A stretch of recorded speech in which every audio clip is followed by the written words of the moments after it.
One, Senator Alex Padilla of California, detained, cuffed, after barging in on DHS Secretary Kristi Noem. And now the left has their modern-day Rosa Parks. No Kings protest, and a horrible story out of Minnesota with 2 Democrat senators, state representatives, murdered. Where is all this violence coming from? Is it coming from rhetoric? 2, Israel and Iran, the latest, but also the big picture. What draws us in? The United States with Joey Jones. 3, major trade in Major League Baseball. Has some of us asking, who's the worst ownership group in sports?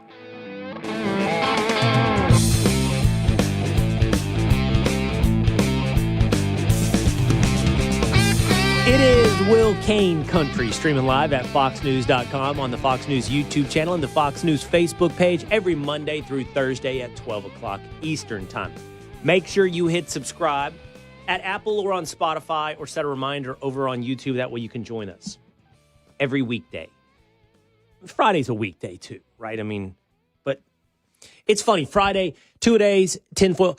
Friday's interesting. I don't know how you guys feel, especially in the summer. I actually work as much or more on Fridays, meaning I do this show. I do not a live version. We do a sports pod, Cain on Sports, every Friday. And we have the regular Will Cain show on Fox. And then, I guess, hosted Jesse Waters on Friday night. But it's got a general vibe to it, like, hey, it's Friday, you know? It's not weekend, but it's like gearing into the weekend, which might be gearing down, at least in how it feels, if TGIF. Not in output. I know, but do you feel that way on Fridays? I feel way more, I don't know, laid back. Well, you don't travel as much anymore on the weekends like you used to for years. That's true. So I feel like you could chill and you know you're going to be home. So I feel like that helps a little bit. Welcome to Will Cain Country. Yeah. So you heard that there in the introduction, and you can see it in our graphics and imagery now. You know, this show is now Will Cain Country. That's right. And that's been a little bit in the making here for a couple of weeks. It's been decided, something that I agree with, that it's confusing having 2 shows named the same exact name, Will Cain Show. And it's been a mouthful for me to be like, over on the Fox News Channel's 4 p.m. Will Cain Show, or the Will Cain Digital Show, it has been a little bit unwieldy. So it was discussed, hey, we should probably differentiate here. We should probably do something. So without a lot of back and forth and some input from you, the listeners and the viewers, there was some discussion of, what was some discussions? There was, just go with Willisha. There was, what was Raw? Cain? Will Cain Raw? Will Cain. Yeah, there was that. There was Nooners. A lot of people, Will Cain Nooner. That's right. Yeah. The Nooner. What was the Cain something? One of our guests last week said. They were talking about almost. They were talking about what to name our Canaanites instead of Willisha. Oh, Canaanites. Yeah. That was Tim Young. Yeah. No, but it's Will Cain Country, and I like it. I do. I like it. There's a brand new ad running on the Fox News Channel. It's something, and it's one man, two hats, 2 shows, 2 different a baseball hat and a cowboy hat. Love it. Yeah. I have a question. Casual Will. I have a question though. Suit Will. I got Joey Jones here, and I got you here. Do I have to have a Southern accent now because we're Will Cain Country? Do I have to change my accent? Okay. So what did you think of? And you know, bring the folks in, bring the Willisha. When you hear it, do you think are we playing off of like not urban but country? Or are we playing off the nation? You know, like, hey, we're a country. Is it what is it? That's what I was thinking. Here's my utmost, like the nation, like country. Yeah. Right. Not that it's my country. It's not possessive. It's just that's what country. Yeah, Will Cain Country. Like I had to explain it. Like it's Will Cain's country. Like it's his purview. It's his area. No. It's his... No, we're not doing that. Yeah, I'm not looking sorry, we to are doing that's be what an it is. authoritarian. It's too late. This isn't an hour of dictatorship. This is an hour of inclusion. And I think country can be like, hey, we all love this country, and B, I think everybody appreciates the country as opposed to, the city. I think it's all of the above. The vibe, laid back. I don't know. I'm good. I like it. But I'm certainly willing to hear your feedback, the Willish. So, but officially starting today, here we are, Will Cain Country. So welcome to the country. We're glad to have you with us. We appreciate you staying with us through this little change in the branding. I don't think it's a big shift, but it is what it is. So this is now Will Cain Country, and we should get to it with story number 1. Off the weekend, a lot has happened since we last got together, since we last spoke. I mean, a lot. Going into Friday, I fully expected that the 2 shows that I hosted would be totally devoted to Senator Alex Padilla of California being detained by FBI when he barged in, and I'm going to choose my adjectives very, very intentionally, because there's a lot. Oh, did he lunge at Kristi Noem? Was he just asking a question? Depending on who describes it to you and their political affiliations and their leanings, their adjectives carry so much weight. I think a very fair and accurate is he barged in. He barged in on a press conference where she was not taking questions. She was in the middle of a briefing about ICE operations in Los Angeles. And Senator Alex Padilla, and I'm going to be real with all of you, okay? I don't know. I can name every state and every state capital. Pretty confident I could do that. You guys can test me on that later. I may bat 90% on state capitals, but I think I could get all of them. Could you name all 100 senators? And I will tell you that I know my answer would have been no last Friday, because when this came up and my staff told me about it, I said, is he a state senator? I mean, I've never heard of Alex Padilla, and I don't know how long he's been a senator in California, but in my mind, I know Adam Schiff is one now. I mean, it was Kamala Harris, it was Barbara Boxer, it was Dianne Feinstein. When did he come on the scene? So the point isn't just my ignorance, but the general recognition of Alex Padilla, I'm willing to bet, really low. Certainly, if not by name, by face. So, late Thursday, he barges in on this press conference for DHS Secretary Kristi Noem. And here's how it went down. I'm Senator Alex Padilla. I have questions for the Secretary, because the fact of the matter is a half a dozen violent criminals that you're rotating on your heads off.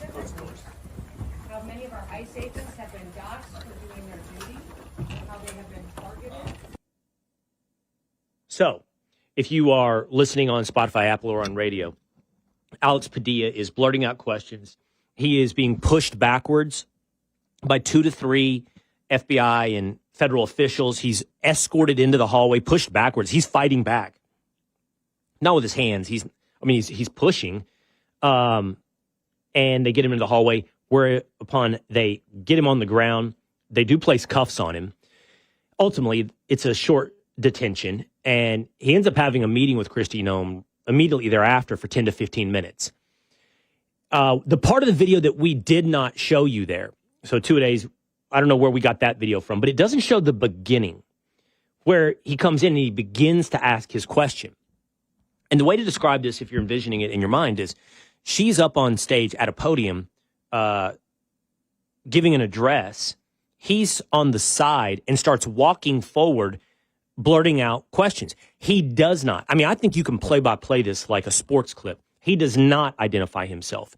That is a fact. Now, the clip you just heard, he does. But in the beginning, he does not. So he starts blurting out questions. It interrupts everything everyone's doing. She stops and looks, and her security and the federal law enforcement officers in the building immediately respond. They go toward him. Now, let's set a little bit of context on this. You're talking about an administration where the leader of that administration has had two attempts on his life. There is obviously heightened tensions, and everyone is impassioned around this ICE stuff right now. The left is going to describe it that he was inside of a federal building. He'd already gone through security, and he's a United States senator who had a polo on. This is what he said on MSNBC, that signified he was a United States senator. What they won't tell you is he had a jacket over that polo. You couldn't see that. And by the way, you read the little logo, the little small logo on people's polos. I guess also the United States senators wear a pin normally to signify. He didn't have that on. But it doesn't matter. He comes in and he starts walking. I don't know if we're going to call it aggressively or what, but he does walk with purpose towards the front of the room, asking these questions. It's not until the FBI and agents approach him and put hands on him that he goes, I am Senator Alex Padilla. But it's too late at that point. It's too late. Like, they are already made a decision. Whoa, this is something that appears threatening. We're going to remove this situation. No matter what he says after that, it isn't going to change it. They have already committed. And by the way, he's fighting back in terms of pushing forward while they're pushing backward. Yelling out, I'm Senator Alex Padilla, isn't going to change the equation at that point. It did change the equation once they figured out who he was in the hallway and he ended up having a meeting with Kristi Noem. And, the left was running with this. They did. It got totally pushed out of the news cycle by the Israeli-Iran conflict that erupted on late Thursday night into Friday. But in the meantime, Democrats had totally gone with this as though it's a modern-day Rosa Parks civil rights moment, that this was an abridgment of the First Amendment, that he was simply asking a question. And a talking point they all ran with was, if they can do this to a United States senator, imagine what they're doing to people out there on the streets.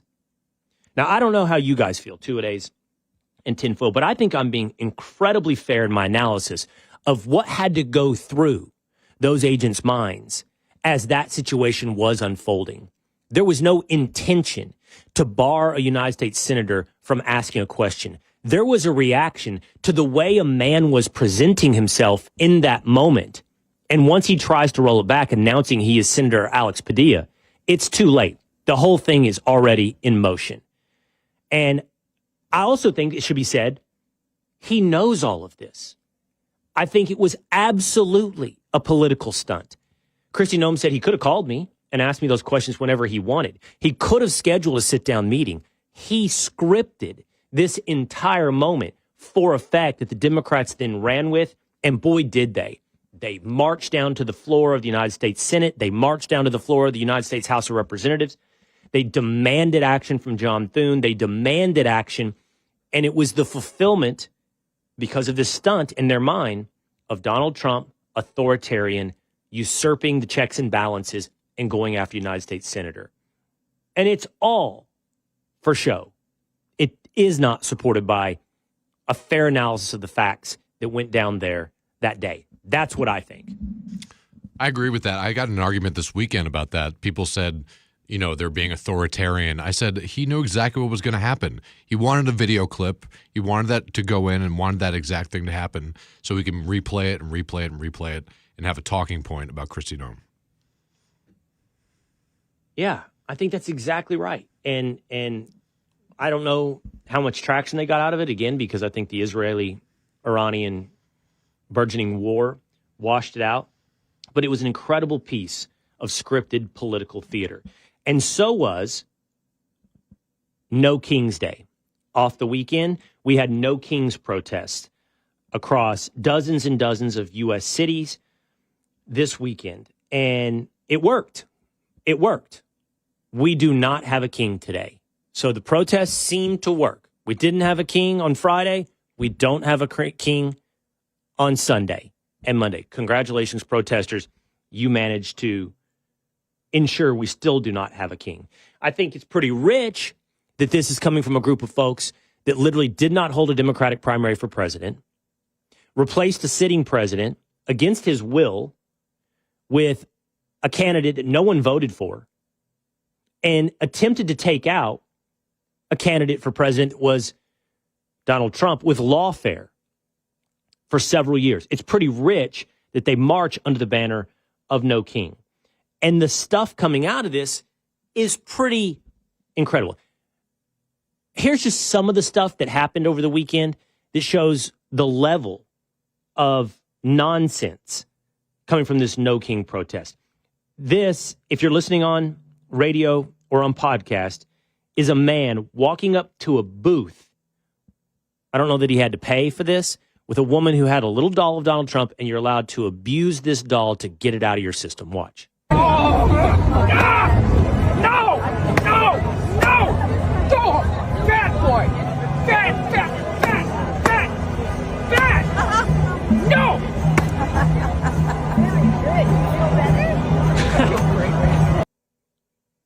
That's like a 75-year-old man. He's at a booth. It's 5 cents, it says, for therapy, anxiety therapy. And he takes this little doll of Donald Trump. Do you feel better? Beats it on a stool and yells, "No, bad Trump, no." She goes, "Do you feel better?" He goes, "I feel great." It's such sickness.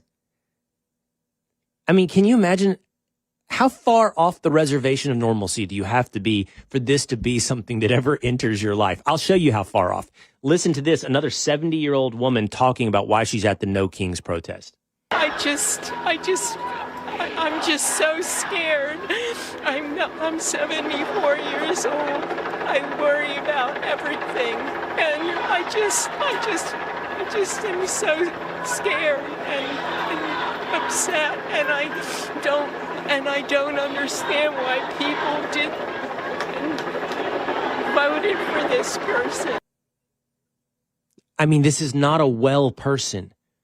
This woman, and I mean, they're not all baby boomers, but we got to address, like, what's going on with some of these baby boomers who have lost their ever-loving mind. And I know what's going on. They've been fed a steady diet of fear-mongering for over 10 years. You're going to have people lose their minds over this.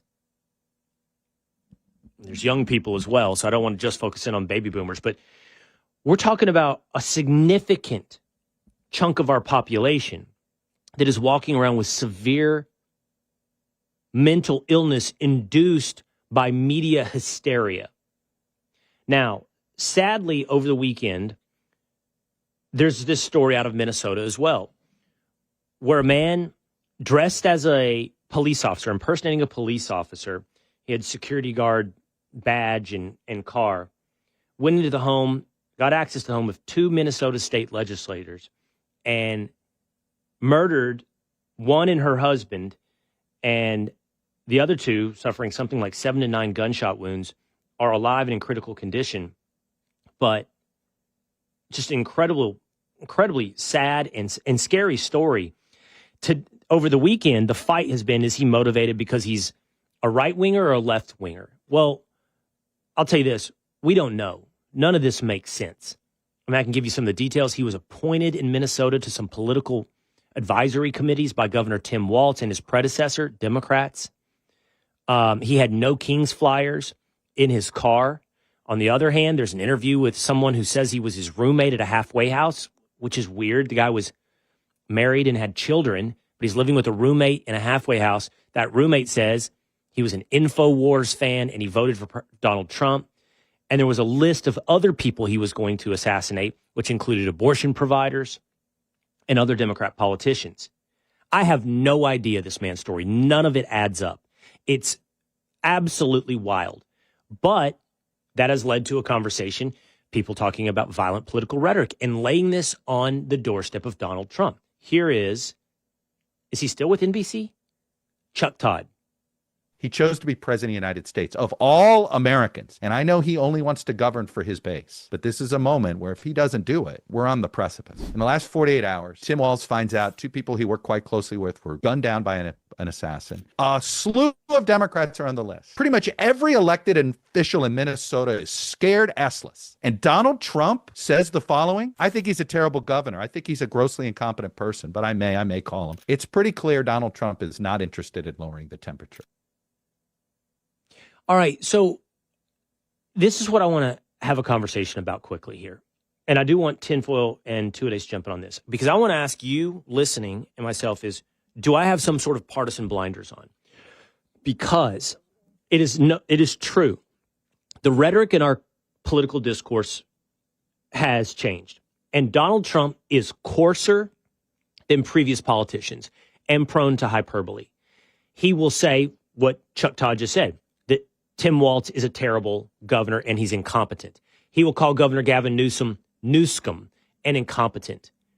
But I do not know, and I don't think the evidence supports him ever calling or suggesting any of his followers to indulge in violence whatsoever. And so when I see Chuck Todd calling on lowering the temperature of violent rhetoric, that doesn't inoculate a politician against criticism of his competency. So what are we talking about that Donald Trump needs to lower the temperature on? Give me the example. 2 days, you got your lefty friends, and they talked about it, and you told us on the call this morning. So what are we talking about? I mean, I think there are, there could be construed a lot of examples of this, and they try to point them out. I don't know them exactly right now as we're talking about them, but it is that kind of hyperbole and not exact direct language that people can construe. If someone's a crazy person, they could take that as, well, that person needs to go because Trump is saying that's a horrible person. It's kind of like the threat to democracy part that, the left says about Trump. Oh, so that would match it then. That level of my opponents are terrible, Donald Trump would say, and or even let's carry it further. They will ruin a state, they will ruin a government, they will ruin a country. They're a threat to our country. Okay? That is a heightened rhetoric. I will grant that. Matched or exceeded by claiming someone is a threat to democracy, right? A threat to our way of life, our form of government, which the left has indulged in. So you're laying this on the feet, Chuck Todd, as many, at Donald Trump. And yet I see the other one I hear is people saying, well, he calls all immigrants criminals and rapists. Well, I don't think he does call all illegal immigrants that. He says a lot of them are. But he doesn't say all of them are. I don't think. So what I'm getting at is they want to lay all this at the doorstep of Donald Trump. Meanwhile, I have example after example after example of Democrat politicians now indulging in things that are more obvious calls for violence. Watch this. I just don't even know why there aren't uprisings all over the country, and maybe there will be. People need to start taking to the streets. This is a dictator. There needs to be unrest in the streets for as long as there's unrest in our lives. Enemies of the state. Show me where it says that protests are supposed to be polite and peaceful. Do something about your dad's immigration practices, you feckless. When they go low, we kick. How do you resist the temptation to run up and wring her neck? The biggest terror threat in this country is white men, most of them radicalized up to the right. I thought he should have punched him in the face. I said, even if you lost, he insulted your wife. Yes. He came down the escalator and called Mexicans rapists and murderers. He said, well, what do you think I should have done? I said, I think you should have punched him in the face and then gotten out of the race. You would have been a hero. I'd like to punch him in the face. I said if we were in high school, I'd take him behind the gym and beat the hell out of him. Punch some people in the face! When was the last time an actor assassinated a president? I mean, and by the way, that rhetoric seems to have been accepted. How many pieces of actual violence have we now seen by people either championed by the left or mimic left? 2 attempts on President Donald Trump's life. That right there should be case closed. Okay? 2 Israeli diplomats working at the Israeli Jewish diplomats work at the Israeli Museum in Washington, D.C., murdered recently outside, on the streets outside. Whatever Luigi Mangioni's ideological underpinnings are, he has been championed by many on the left. We can come up with example after example. And I challenge you, what is the reverse? What is the reverse? And everyone's going to always say January 6th. What they do, they bring up January 6th. Not to mention firebombing Teslas.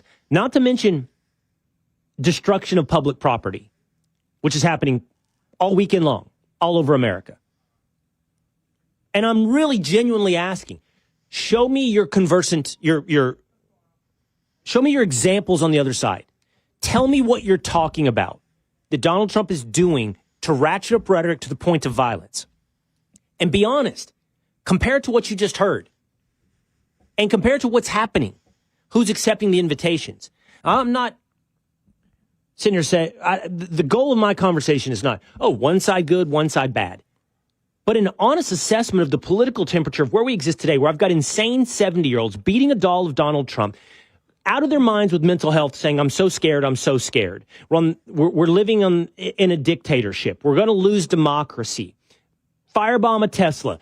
Destroy a federal building. And encouraging people to punch others in the face or have an uprising in the street. And I'm really here to ask you, what are you talking about, Chuck Todd? What are you talking about? Drop into the comment section. I want to hear from you. What are you talking about when you say, we got to turn down the rhetoric? All right, let's break this down. Plus, the big events over the weekend, Iran and Israel. What predicates the involvement of the United States? When we come back with Joey Jones on Will Cain Country.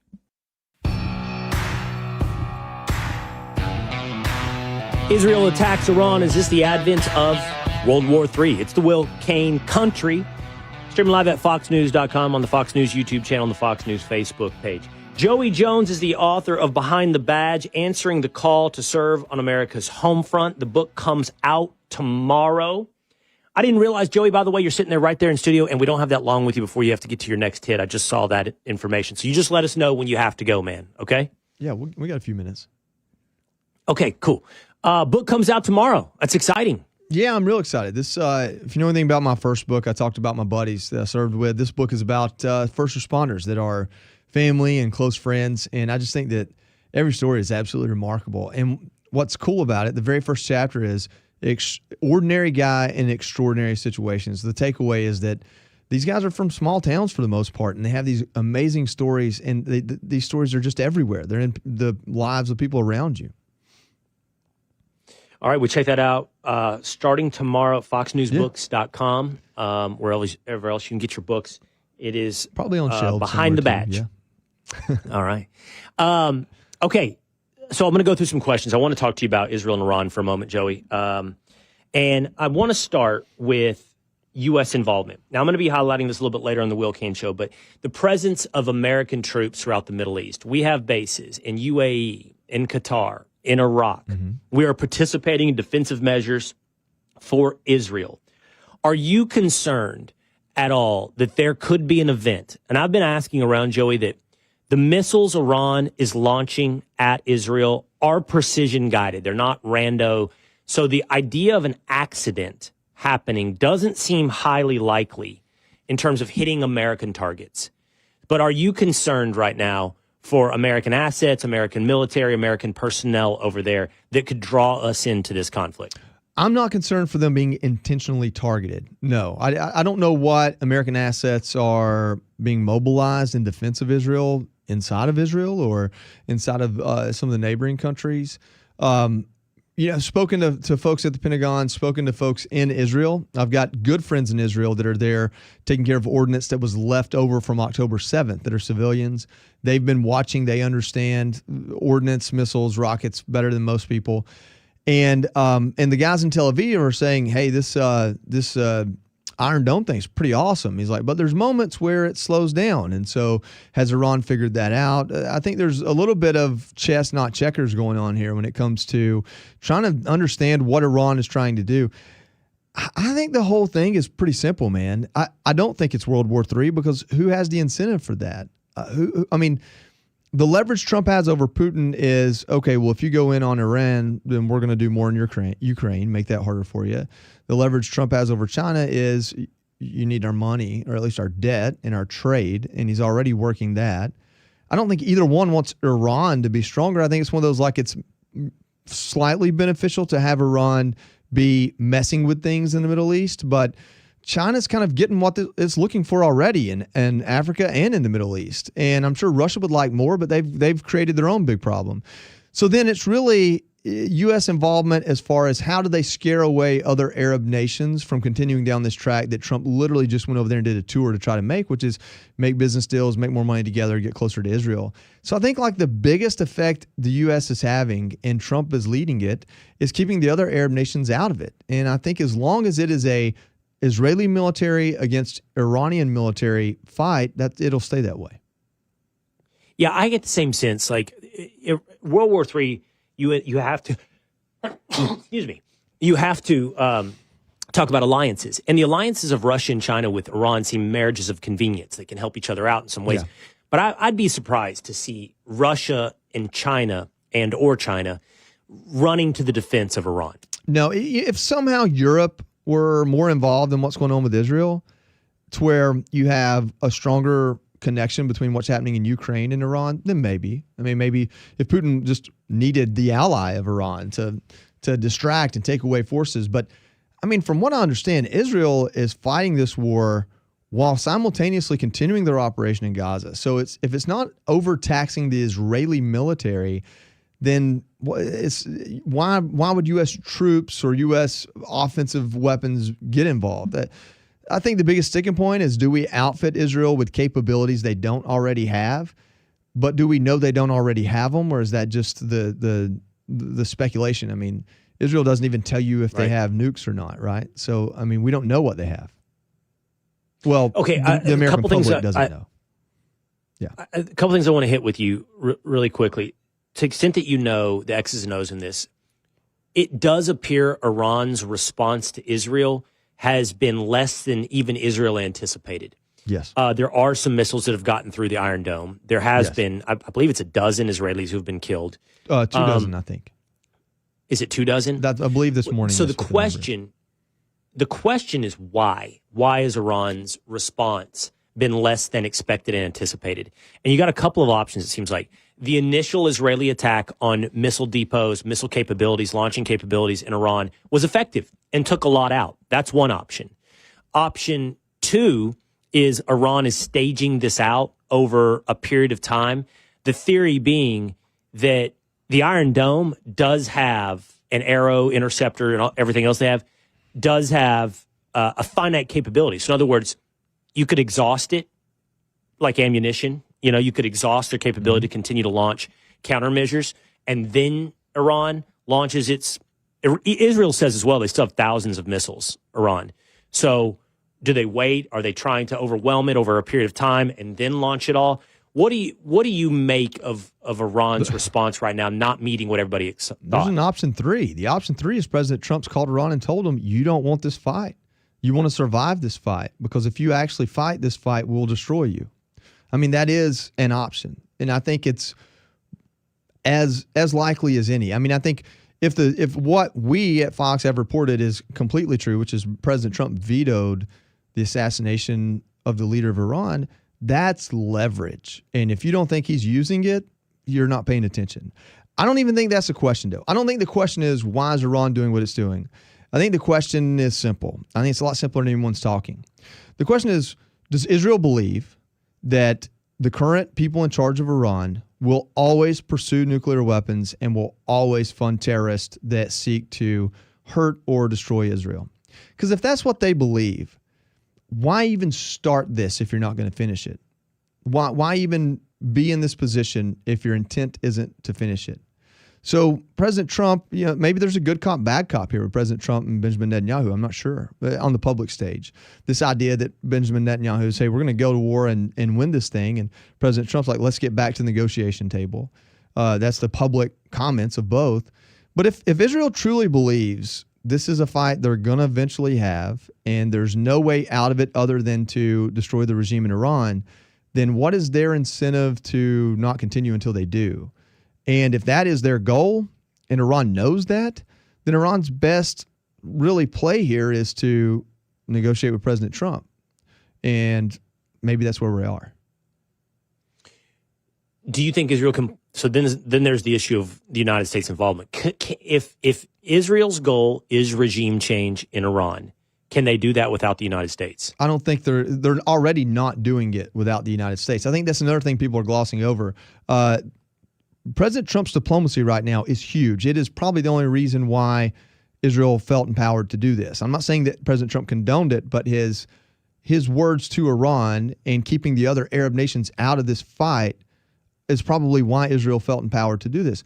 Number two, we're already activating defensive measures on behalf of Israel. We're already shooting down or continuing to monitor and help Israel identify incoming missiles. And I believe we are shooting some down. I think that's what the defense secretary told me the other day.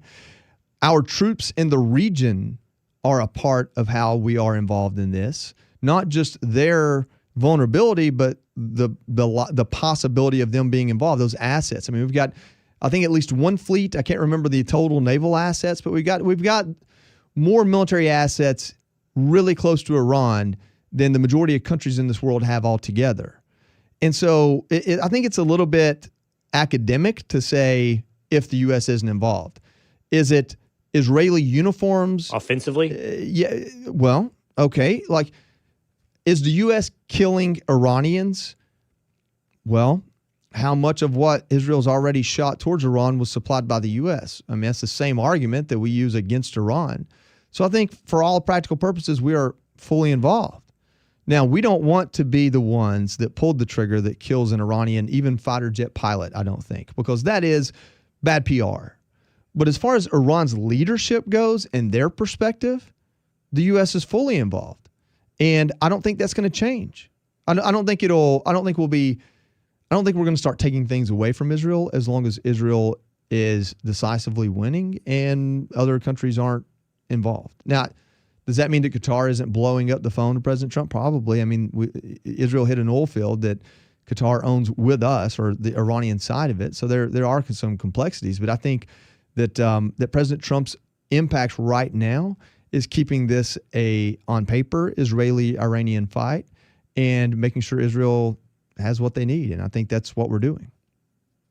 Okay, so then the situation you just described could, in equal measure, exactly the same be applied to Ukraine and Russia, right? So everything you described, we're doing with Ukraine. We're supplying them. We may not be pulling the triggers. I think that we may not be shooting stuff down ourselves. That might be short. There's a couple things. One, we don't have near the military assets, or we don't have near the military assets that we're using and utilizing and postured and positioned in defense of Ukraine that we do in defense of Israel right now. Like I think it's pretty much understood on the international stage that if Iran struck Israel or a military base in a meaningful way, or in a way that hurt Americans, because we have a crap ton of Americans in Israel. As a matter of fact, the area around the consulate was just hit. That we would be less than reluctant to get involved in. President Trump has sent missiles into Iran, so that's different than Russia. I think it's completely different. And in Ukraine, we have this argument that Europe should go first. We don't have that in Israel. Who are we going to say that Saudi Arabia should go first? We don't have that other actor and other partner in Israel. How do you think this plays out? And also, Russia's nuclear power, and as far as we know, Iran isn't. And that's huge. Right. How do you think this plays out? Do you think this does end up in regime change in Iran? I don't know. I think that's between, I hate to say it, I think that's largely decided by President Donald Trump. I really do. I think that if Israel, I think if we answer that question, which I didn't have a chance to ask anyone who would have insight and know that simple question, does Israel believe the only way this fight truly ends is regime change? That's the question that needs to be answered to know how it plays out. I believe or think or have concluded that Israel thinks that's the only way this plays out. And I think if that's what they're going for, I don't know that President Trump's going to stop them. And I don't know why he would. Now, it might be advantageous to publicly say that's not what I want, because you do have Qatar and Saudi Arabia and other countries in the area that he's trying to get close to and get closer to Israel. Joey, is your experience in war the same that I've heard from a lot of guys? Jason Redman, Tim Kennedy, in that on the field of battle, you have known very well that Iran is attacking Americans. So a little bit the same way what you just described the other way, meaning you know guys you were fighting were armed, shooting stuff given by the Iranian Revolutionary Guard. Not directly, but like in Iraq, Al-Qaeda wasn't a group of Iraqis or even the Taliban. Al-Qaeda was an international organization. And when we were fighting folks in Iraq, we had doctors, lawyers, chemists, scientists, Muslim true believers on jihad from countries all over this world coming there to fight us. The belief is, and I've never seen the factual evidence in front of me, that Iran was facilitating a lot of that. And especially in Afghanistan, we had a lot of material coming across the border from Syria, and the belief is it got there through Iran. So I can't tell you a model number of a piece of ordnance that I know was manufactured in Iran, but when we locked down ammonium nitrate from making it into Afghanistan in every legitimate way, yet several tons of it is still coming in through the Syrian border. How did it get to Syria? That's how you trace things back to Iran. All right, man. I know you got a busy day. I know you got the book coming out tomorrow, and I know we ran late getting to you today, but I appreciate the time we have with you, and we'll let you get out there. Yeah, man. Thanks for having me on, and congratulations on the new show. I'm wondering about the country part too. Like I was wondering if that was like you're gonna have a pearl snap and cowboy boots on every time you do it, or if it was more of a all-encompassing country. So I guess we'll have to. I think all-encompassing. Well, I'll just have to watch and find out. I gotta be careful here. I've got to be careful here before I turn into a cartoon. I saw the 2 hat commercial a few minutes ago. So. You want to go ahead and tell me what you think? You want to just lay it out there? It was in passing. It caught my eye because I was like, why has he got a cowboy hat? Why has he got a regular hat? What's going on? And but I didn't see all of it. I saw like a clip of it while I was passing. I mean, you look nice walking down the hallway. So. Okay. Thank you, man. Yeah. You can always say what you got to say right here. You look Joey appropriate Jones. in either outfit. How about that?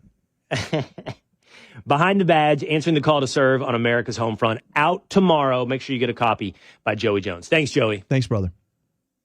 All right. Let's take a quick break. When we come back, we got a major trade in Major League Baseball. It's got some questioning. Who are the worst ownership groups in sports? Next on Will Cain Country.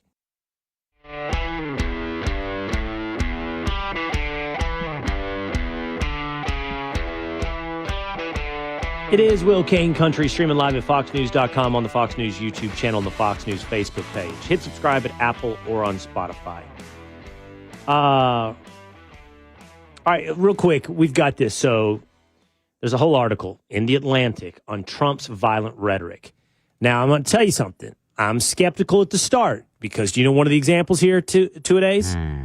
Very fine people on both sides. Right there. It's a bad start. I'll admit that. That's a bad start. I didn't write this article. I'm just saying. I just passed it along. There's a lot. Okay, I'm just going to randomly pick stuff because I'm scrolling through it. I'm your warrior.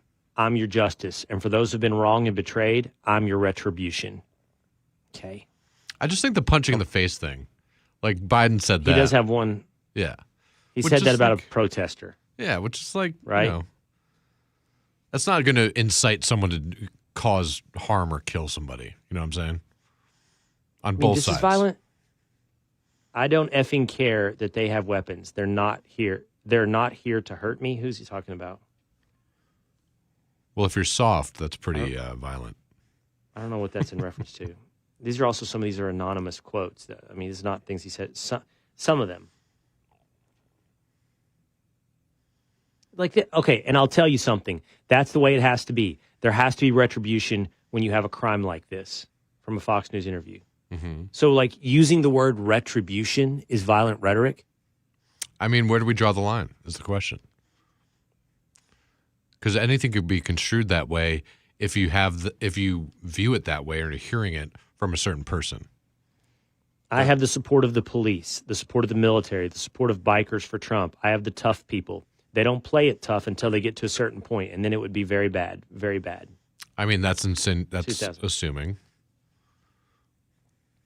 that he would use that. It's assuming that you'd use force. That's all. Well, he's not saying he would. He's saying these people would. Sure, but why say it? I do think you. Maybe I'm equivocating here, but I think he does that. He makes a prediction, and then you read it as a promise. You know, the only point is you can read anything as anything, really. So on either side, I mean, a lot of the stuff in the montage we played is pretty damning of the left saying those things. That's pretty crazy. A lot of those. He has one that says, I'd like to punch him in the face. 2016 about a protester who disrupted a Las Vegas rally. Who wouldn't?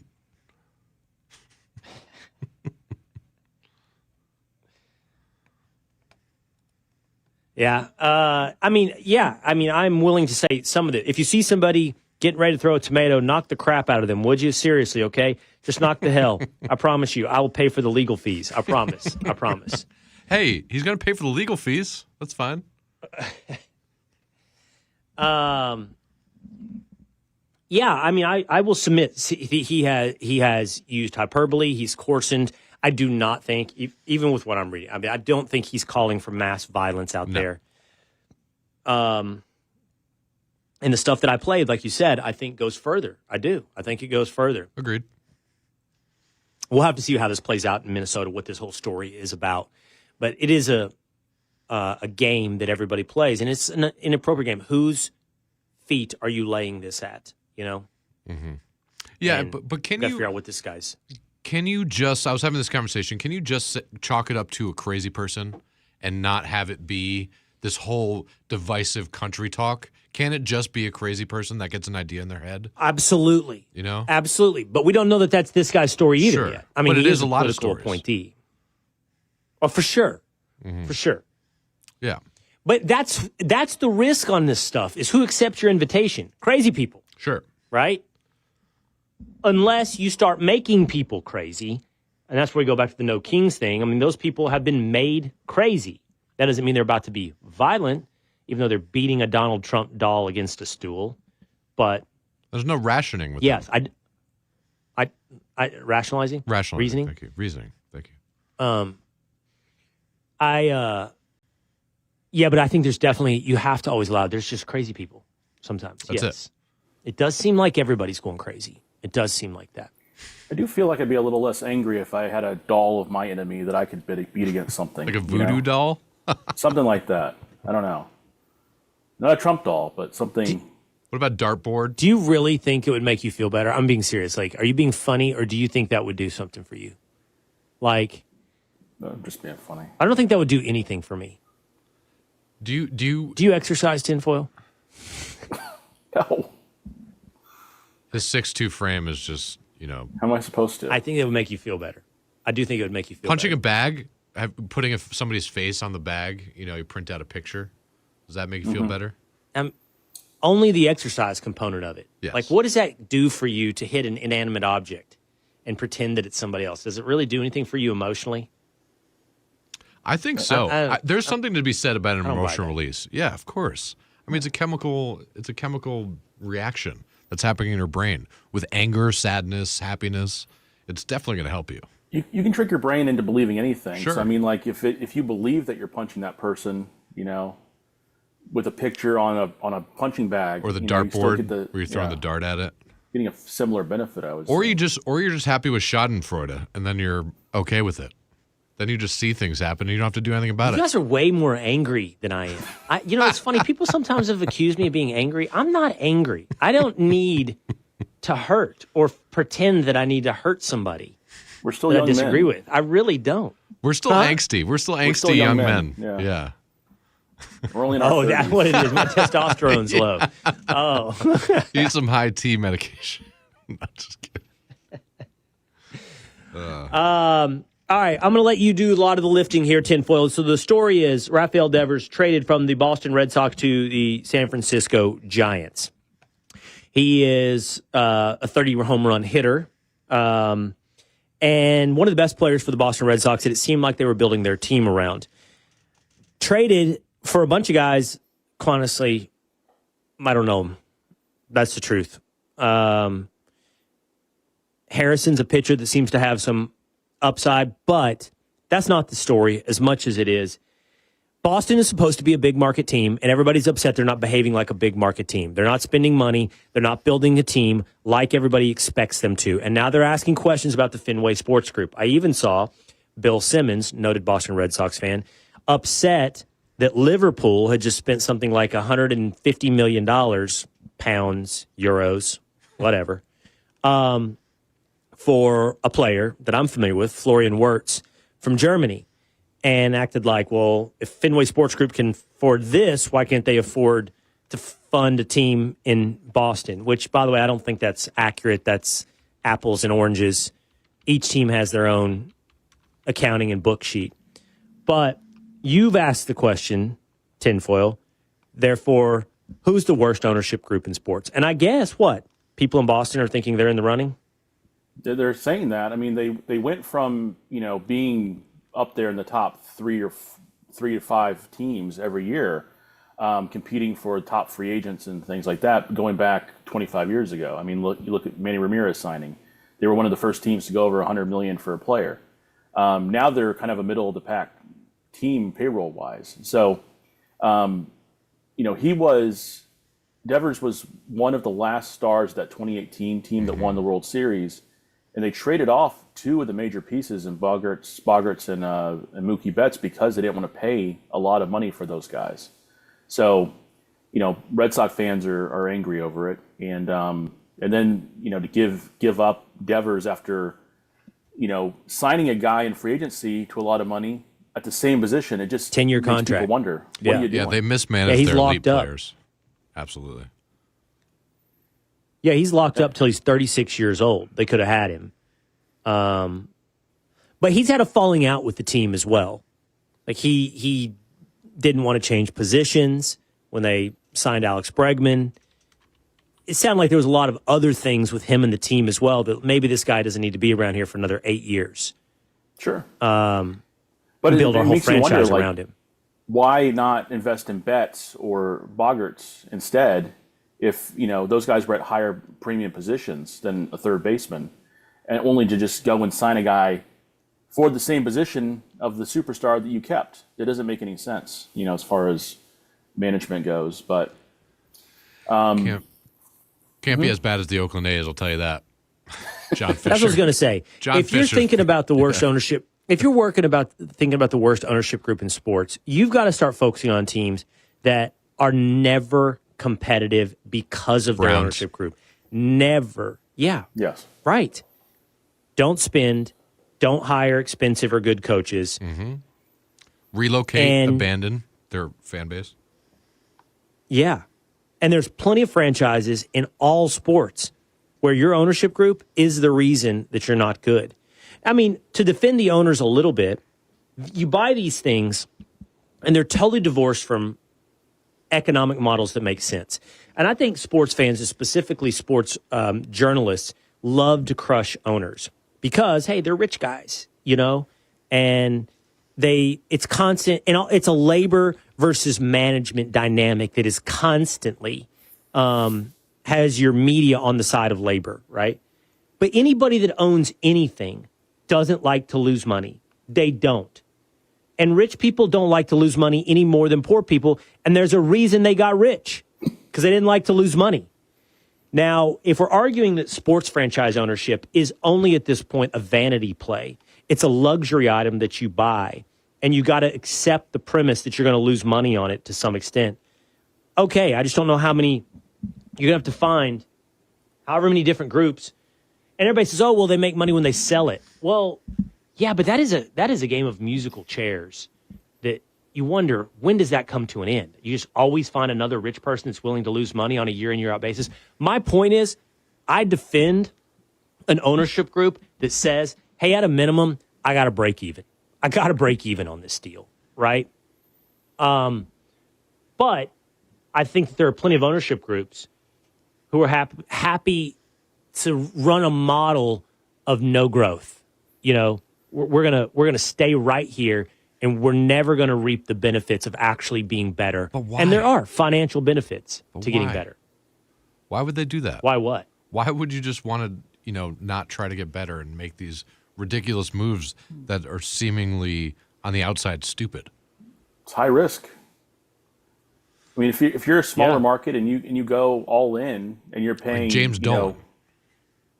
Well, yeah. I mean, to me, it's like, I do want to judge, I like the Pittsburgh Pirates ownership group or the Oakland Athletics. Mm-hmm. You can see like why they wouldn't do as good a job as, supporting their teams just because of the cost.